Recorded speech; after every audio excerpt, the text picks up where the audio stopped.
জামাল সিদ্দিকী পাঞ্চিক গ্রুপের কর্ণধার খালি পাঞ্চিক গ্রুপের দায় না, খালি ব্যবসার দায়ও নাই, বহুত সামাজিক সংগঠনের লগে সিলেটত জড়িত আছেন। সিলেটের সবথেকে পুরানা সংগঠন যেটা বিশ্বনাথবাসী হলো, এটা হলো বিশ্বনাথ সমিতি। বিশ্বনাথ সমিতির সেক্রেটারি হিসাবে বর্তমানে আছেন। এর বাদে আরও বহুত কার্যক্রমের লগে জড়িত আছেন। ইনশাল্লাহ আমি তাদের ছোটখাটো জানি, ভালো মানুষ। আর এখানে আইসন হিসাবে আমরা ছোট পরিসরে একটা হলর লইয়া বইলাম, আর হলর লগে একটা দেখো হইলো আর কিছু না। আমরা বিশ্বনাথের একজন মানুষ জেনে মোটামুটি একটা পালা একটা অবস্থান গেছেন, খালি ব্যবসা দিয়া নাই, যে মানুষের লগে একটা পালা সম্পর্ক আছে। আর সিলেটের মাঝে পালা একটা অবস্থান করা বিশ্বনাথ সমিতি কোনো এক সময় আপনারা অনেক আছেন বা আজম খান আস্তা সেক্রেটারি।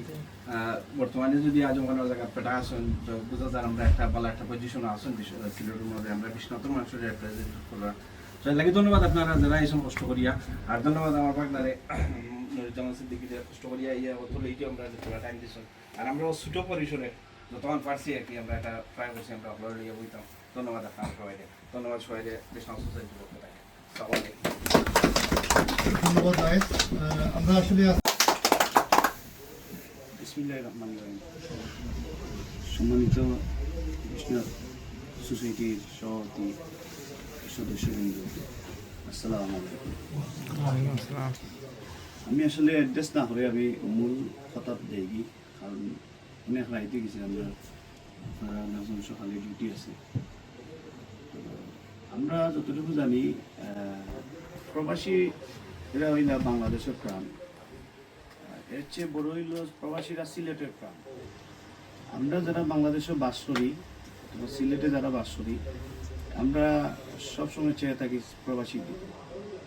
প্রবাসীরা আমরা প্রাণ, আমরা প্রবাসীরা নিয়েই আমরা চলাফেরা।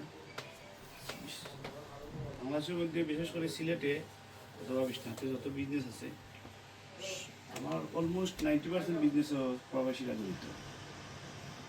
আপনার এই শ্রম মেধা আমরা বাংলাদেশে কাজে লাগাইলাম, আপনার মাধ্যমে আমরা আজকে এই পর্যায়ে যাবো। পানসির গল্পটা একটু ডিফারেন্ট। আমি ব্যক্তিগতভাবে আমার ফ্যামিলিগত কোনো বিজনেস আছে না। আমার আব্বা আসলা টিচার, আমার ফ্যামিলির কেউ ব্যবসা আসলাম, আমার দাদাও আসলাম। আসলে হাঁটি পাপা আমরা এইরকমই নতুনভাবে ঢুকে আস্তে আস্তে অনুপ্রেরণাভাবে আলহামদুলিল্লাহ আজকে আমরা এই পর্যায়ে আছি। তো আমি গল্পটা আসলে অনেক কঠিন।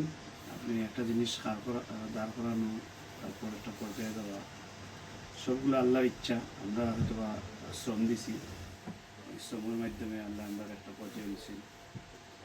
আমরা চেষ্টা করি, আমি বিভিন্ন সংগঠনের সমাজসেবা সংগঠনের সঙ্গে কাজ করি। আমরা চেষ্টা করি যে আমি যে সেক্টরে কাজ করি ওই সেক্টরের মানুষের নিয়েও চিন্তা ভাবনা করা। আমরা ওই সেক্টরের মানুষের নিয়েও কন্টিনিউয়াস কাজ করি। আমার বড় ভাই জানেন, খালেদ ভাই আমরা প্রেসিডেন্ট সিলেট জেলার, তাই জন্য আলহামদুলিল্লাহ ভাইয়ের সম্বন্ধে জানা আছে, খালেদ ভাই সম্বন্ধে আমরা কন্টিনিউয়াস কাজ করি। রিসেন্ট আমরা একটা কাজ করলাম, আপনারা জানেন